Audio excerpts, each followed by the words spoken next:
top 3 questions from beginning traders. I'm suing. Man, I'm suing. I almost got rich today. Okay? Stop sticking your hand in the jar. You get, man, listen. I'm not, I told you yesterday, I was out of selling the call business. So I'm going to talk about a real, actual investing and trading strategy. But I just can't.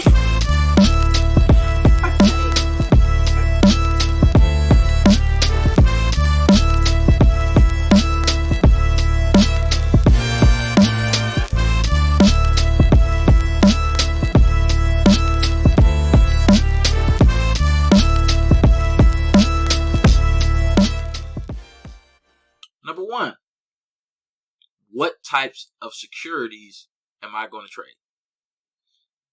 This is a very important question, and one that probably should be well researched if you're going into the market with any kind of serious capital. Now, if it's a small amount of money, if you're starting with, $100, $500, something like that, you're probably going to pick stocks. That's where most people enter the market. But with crypto, the way it is now, and accessible the way it is now, many people jump in and do crypto. But why is it important to know what kind of securities you're going to trade?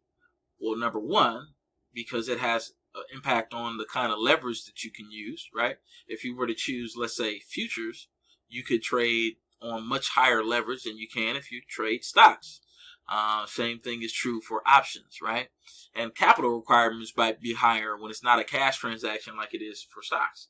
So all of this should be researched, because you may find that you are better at trading commodities, or may have a interest in commodities that you don't really have in stocks or crypto. Another big reason to consider what kind of securities you're going to trade is because they also have different restrictions. For instance, the biggest one, which most of you will find out quickly if you start trying to day trade, is the pattern day trader rule. The pattern day trader rule requires that if you place a certain amount of trades in a certain amount of time, that you have $25,000 in your account. And most new traders don't have that. So, if you want to day trade, is stocks the best option for you? Probably not. Question number 2. What is my trading strategy? Or what should be my trading strategy? This is a question that actually often does come up, and new traders do ask, and it's a complicated one. Most traders are somewhat cryptic about the way that they trade. Sometimes they'll give you a full-blown strategy. There are also strategies you can buy offline, right? You can buy them off the internet, try to use somebody else's strategy. Typically, here's the one that most new traders go to. I'm long because I like that stock. But there are many, many different ways to trade besides just being long.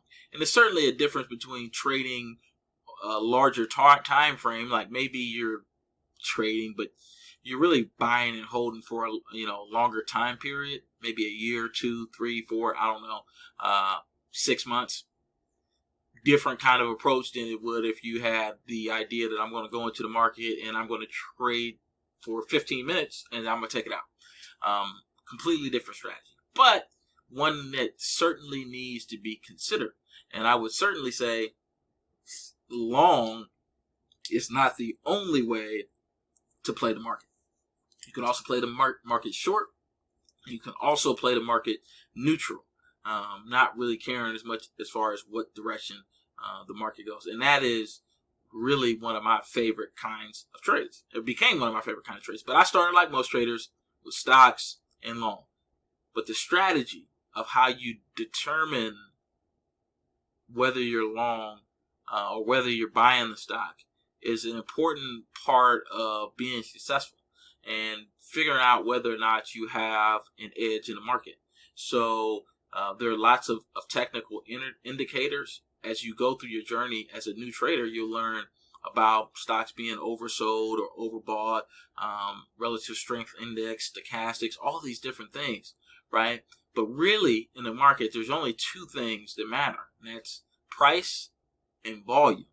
Okay, and so just as I trade on pretty much that, I do use stochastics as a measure of momentum, right? But that's only using price and volume to try to measure momentum in a certain direction, so we can maybe find some opportunities that are pretty consistent in the market. I'm also a trend follower, so for me, I like to look at what is the overall direction of this security.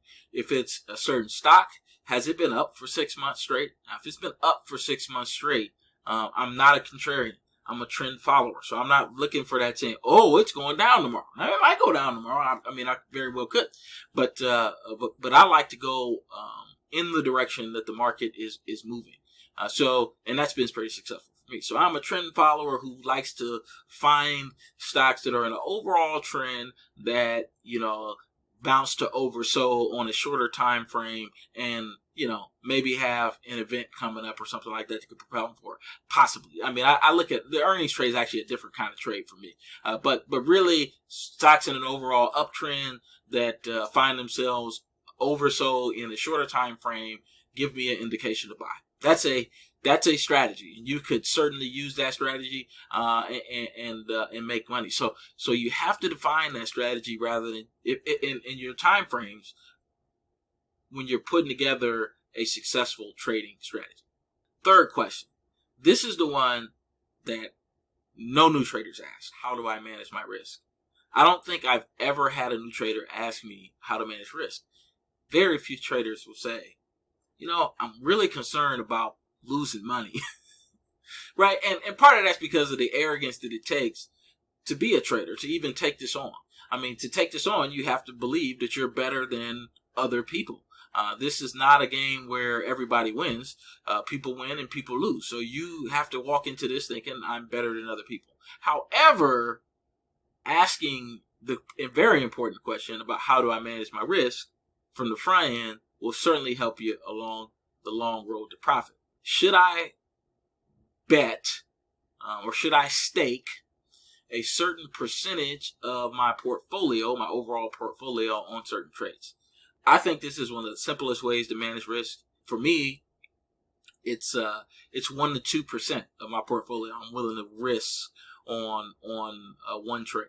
I would certainly suggest starting out, go ahead and pick a hard number, not between 1 and 2, but just say it's either 1 or it's 2. So you can develop some discipline as you kind of get your feel for the market. But yes, you want to definitely, I think, use that kind of strategy in order to, define your risk. Secondly, I would say, should you use hard stops? I, in my current trading, despise hard stops to a certain degree.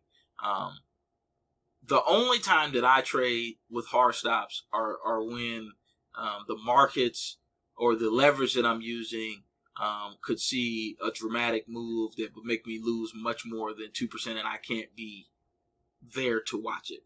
A trade that I do a lot of times where I do use a hard stop is, if I'm looking at the market overnight trading, the futures trading's been crazy. So we've been seeing crazy moves. So if I'm looking at the futures over at night, 11, 12 o'clock, I'm getting ready to go to bed. I see a spy and I'm like, I'm going to take this trade. I'll take that trade, but I am certainly not about to let that trade work till 6 o'clock in the morning when I wake up and be surprised, right?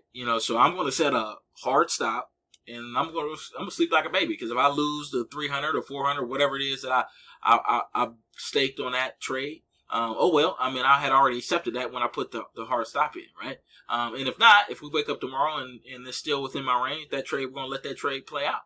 So that's a simple way of going about it. As a new trader, I would say definitely think about using hard stops until you've developed that experience that'll let you mentally place stops and mentally close, or not mentally, physically close those trades out, because it is very easily, especially when you're new and you're trading a small account where you're probably not able to follow all the rules of risk management and size, to a T, it's very easy to get paralyzed when you're down. Thank you for joining the Long Road to Profit. Make sure you like, subscribe, and don't forget to check the disclosure in the description, because I am not a financial advisor and this is not financial advice.